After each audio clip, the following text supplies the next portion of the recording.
The problem with throws is that you need to get from a distance close to your opponent. Otherwise, it's hard to throw them. And why would you want to throw someone? Well, maybe because they're better than you at punching and kicking. So you need to close that distance to get them down and control them. So with me, I have my brother Oliverson today, and he's gonna help me demonstrate these. We got 2 with punching and 1 with kicking.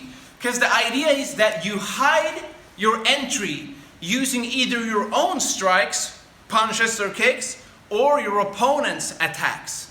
So number 1, I'm the one attacking in order to get in and throw. Starting from a left position, I simply step in with a gyakuzuki, a reverse punch high, jodan level in Japanese. So stepping in, bang. You can start off by just doing the punch in the hands. And then, hey, boom. 1 again, boom. You can do 1, 2 as well.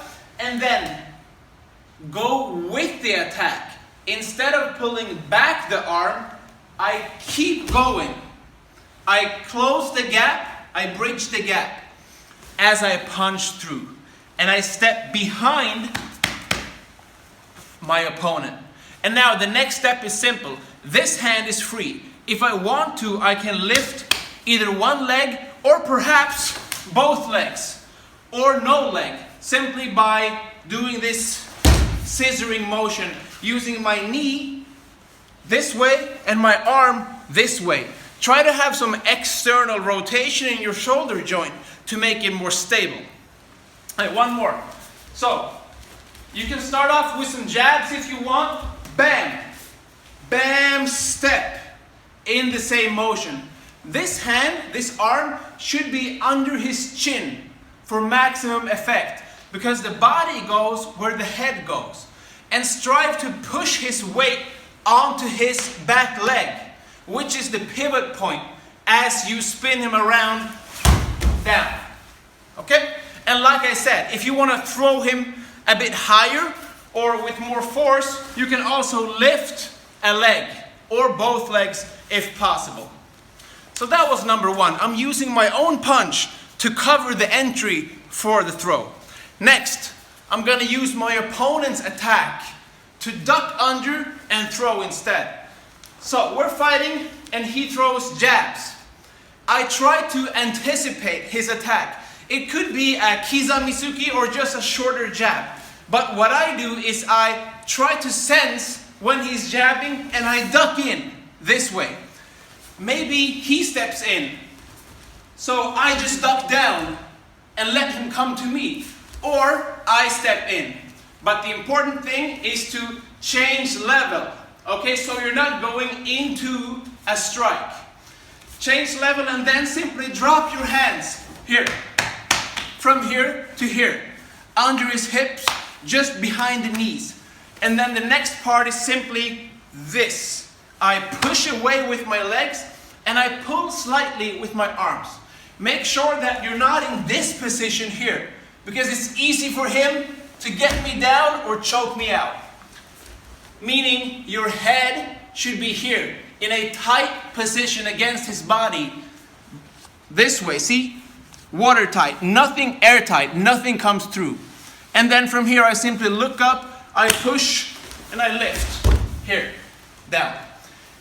If you're fighting someone who is much bigger, much heavier, or if you're simply weak, then you could just lift and spin them around. Here. You don't have to throw them in the air, but that looks cooler. Finally, instead of using punching, the third throw is against a kick. So, again, my opponent is the one attacking.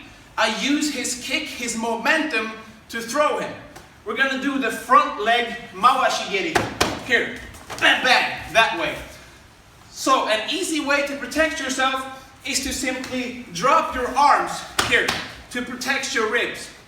But then, again, your other hand drops here and goes under, scooping his leg. Again, here, to catch. Now, look at my own legs here.